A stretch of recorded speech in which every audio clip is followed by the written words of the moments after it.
Halo, perkenalkan saya Emilia Monica Andriani Sulistyo dari kelompok 1 Angkatan 20 akan memaparkan Learning Journal Agenda 2 dengan materi komitmen mutu pada hari ini Jumat 20 Agustus 2021. Berikut adalah beberapa bahasan yang akan dibahas pada materi komitmen mutu. Kita masuk ke pembahasan yang pertama yaitu dasar hukum. Untuk dasar hukum komitmen mutu ada pada Undang-Undang Nomor 5 Tahun 2014, kemudian Peraturan Kepala LAN Nomor 25 Tahun 2017, dan Peraturan Kepala LAN Nomor 24 Tahun 2017. Untuk konsep dasar sendiri, ada efektivitas, sejauh mana organisasi dapat mencapai tujuan yang ditetapkan atau berhasil mencapai apapun yang coba dikerjakan. Kemudian ada efisiensi atau jumlah sumber daya yang digunakan untuk mencapai tujuan organisasional. Kemudian ada mutu, cara utama di mana suatu organisasi beradaptasi terhadap perubahan-perubahan teknologi dan persaingan. Dan yang terakhir ada inovasi, apapun yang menjadi kebutuhan dan keinginan dari konsumen. Lalu bagaimana cara untuk menjaga komitmen mutu? Yang pertama ada tujuan atau goals, ada peran atau role, kemudian ada prosedur, ada relationship atau hubungan, dan yang terakhir ada leadership atau kepemimpinan. Untuk nilai dasar orientasi mutu ada 5 poin. Yang pertama komitmen pada kepuasan customer, yang kedua cepat, tepat, ramah, yang ketiga melayani dengan hati, yang keempat melindungi dan mengayomi, dan yang kelima perbaikan berkelanjutan.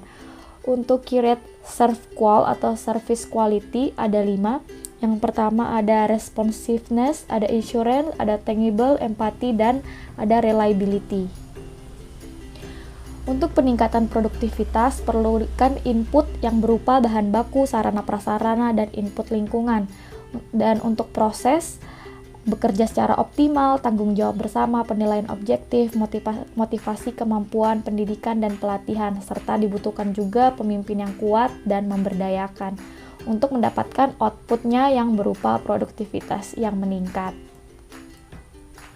Lalu bagaimana cara meningkatkan produktivitas? Ya, ada 2, yaitu ada motivation and ability. Untuk motivation ada self-commitment, environment, and culture.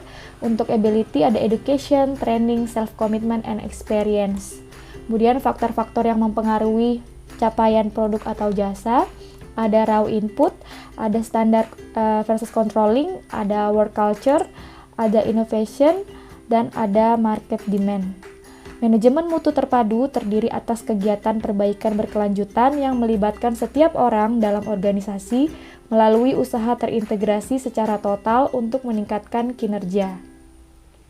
Lalu apa itu TQM? Sebelum kita tahu 5 pilar TQM, kita perlu tahu dulu bahwa TQM adalah pelibatan sumber daya manusia dalam organisasi melalui usaha yang terintegrasi secara total untuk meningkatkan kinerja. Untuk 5 pilar TQM, ada produk, proses, pemimpin, komitmen, dan organisasi. Dan TQM sendiri dapat dicapai melalui 7 poin. Yang pertama berfokus pada pelanggan, yang kedua obsesi pada mutu, yang ketiga pendekatan ilmiah, yang keempat komitmen jangka panjang, yang kelima kerjasama tim, yang keenam perbaikan secara berkesinambungan, dan yang ketujuh ada diklat. Untuk metode perbaikan mutu sendiri ada plan, ada do, ada act, dan ada check.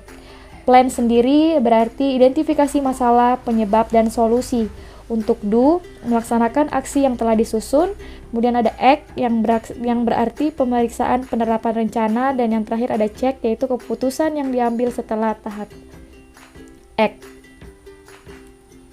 Selanjutnya untuk pendekatan inovasi barang dan jasa adalah cara utama di mana suatu organisasi beradaptasi terhadap perubahan-perubahan di pasar, teknologi, dan persaingan. Untuk inovasi dapat diwujudkan dalam bentuk layanan, metode kerja, sumber daya, dan produk.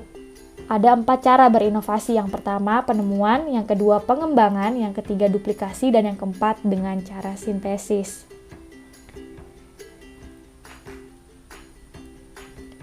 Lalu bagaimana cara membangun komitmen mutu? Yang pertama observasi, identifikasi, dan deskripsikan fenomena empirik secara faktual terkait mutu kinerja aparatur. Yang kedua berikan penilaian objektif terkait tingkat tanggung jawab aparatur dalam memberikan layanan publik. Yang ketiga, deskripsikan tindakan kreatif yang dapat diwujudkan oleh aparatur. Yang keempat, analisis kendala terkait belum terwujudnya kreativitas kerja aparatur. Yang kelima, analisis faktor-faktor pendorong untuk meningkatkan kinerja aparatur yang kreatif, inovatif, dan komitmen terhadap mutu. Lalu, dampak buruk apabila kita in komitmen mutu. Yang pertama, hasil kerja yang tidak optimal. Yang kedua, ketidakpuasan pelanggan. Yang ketiga, kerugian biaya, waktu, dan tenaga. Dan yang keempat, menurunnya integritas pegawai dan instansi. Aktualisasi komitmen mutu. Yang pertama, orientasi kepada peraturan harus menjadi orientasi kepada publik. Yang kedua, cara kerja ABS, rutinitas, dan asal-asalan harus menjadi orientasi kepada mutu, bekerja secara baik dan benar. Sikap pasif harus menjadi sikap dinamis, proaktif, dan inovatif. Cara kerja individualis dan egosentris harus menjadi cara kerja tim atau kolektif sebagai kesatuan proses untuk melayani masyarakat. Jadi, untuk menjadi ASN harus memberikan pelayanan yang terbaik dengan mengutamakan mutu, pelayanan yang cepat, tepat, akurat, dan profesional. Sekian materi yang dapat saya sampaikan. Mohon maaf apabila ada yang kurang berkenan. Semoga sehat selalu.